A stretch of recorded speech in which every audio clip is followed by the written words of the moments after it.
இந்த இடத்துல உயிரோட நின்றுட்டு இருக்கீங்க. அத்தி, நீங்க ஓட்ட பிச்சையில தான் என் உசுறு பொழைச்சு கிடக்குன்னா அந்த உசுறு பீக்கிச்சமான வேணா வாங்க, நேருக்கு நேரம் மோரி பாத்துருவேன். யாரும் பணியில அம்மா சோடிச்ச கேஸ் தானே, வாபஸ் வாங்க. எது சோடிச்சு கேசுக்கிறியா? என் நிலத்தை விலை பேசுறியா? நான் கொடுக்கல, பெரிய மனுஷன் அறுவாளாலும் இங்க அறுவாளும் பேச பாயும் பேச. இப்ப சொல்றேன், எல்லாரும் கேட்டுக்கிறங்க. சொல்லுங்க மாப்ள.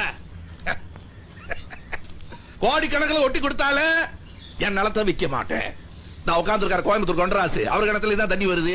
அம்புட்டு தண்ணி தான் எடுத்தா அவர் கிணத்துல வாங்கி குடிச்சுக்கிற வேண்டியது. அவர் விற்பாரு எதை வேணா, எதை வேணா விப்பானு என்னையவா சொல்ற? இது பெரிய மனுஷன் உட்கார்ற சபை. என்ன இது பெரிய மனுஷன் உட்கார்ற சபைக்கிறியா? நானும் அதான்யா. இப்ப சொல்றேன் கேட்டுக்கிறங்க. இந்த பஞ்சாயத்துல வச்சு சொல்றேன், என் சொத்துல கொஞ்சத்தை பொதுவுக்கு எழுதி வச்சிடுறேன். நாயக்கரையும் எழுதி வைக்க சொல்லுங்க, பெரிய மனுஷன் ஒத்துக்கிறேன். மாப்ள என்ன பேச தெரிஞ்சிட்டு பேசியா? பொதுக்கு இதுக்குன்னு பேசிட்டு கொட்ட போறேன் கொடுப்பேன். இப்ப சொல்றாயா, என் நிலத்துல ஒரு பகுதியை 15 அடியில தண்ணி வர்ற அந்த கிணத்தையும் சின்ன கோளாறு பற்றி மக்களுக்கு எழுதி கொடுக்கிறேன். நாயகரை கொடுக்க சொல்லுவா.